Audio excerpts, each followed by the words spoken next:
بسم الله الرحمن الرحيم يا أيها المزمل قم الليل إلا قليلا نصفه أو انقص منه قليلا أو زد عليه ورتل القرآن ترتيلا إنا سنلقي عليك قولا ثقيلا إن ناشئة الليل هي أشد وطئا وأقوم قيلا إن لك في النهار سبحا طويلا واذكر اسم ربك وتبتل إليه تبتيلا رب المشرق والمغرب لا إله إلا هو فاتخذه وكيلا واصبر على ما يقولون واهجرهم هجرا جميلا وذرني والمكذبين أولي النعمة ومهلهم قليلا إن لدينا أنكالا وجحيما وطعاما ذا غصة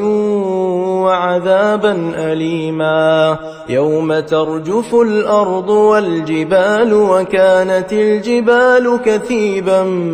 مهيلا إنا أرسلنا إليكم رسولا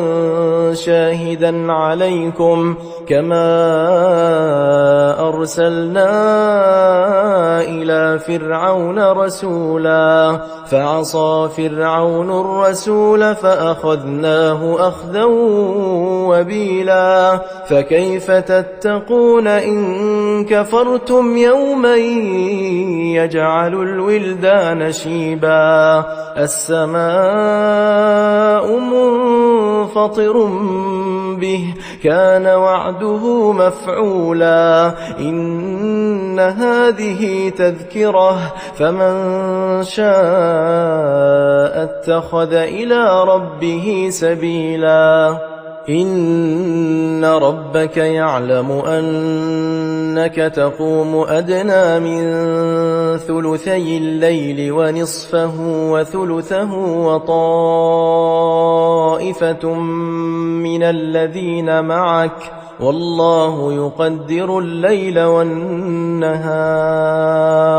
علم أن لن تحصوه فتاب عليكم فاقرؤوا ما تيسر من القرآن علم أن سيكون منكم مرضى وآخرون يضربون في الأرض يبتغون من فضل الله وآخرون يقاتلون في سبيل الله فاقرؤوا ما تيسر منه وأقيموا الصلاة وآتوا الزكاة وأقرضوا الله قرضا حسنا وما تقدموا لأنفسكم من خير تجدوه عند الله هو خيرا وأعظم أجرا واستغفروا الله إن الله غفور رحيم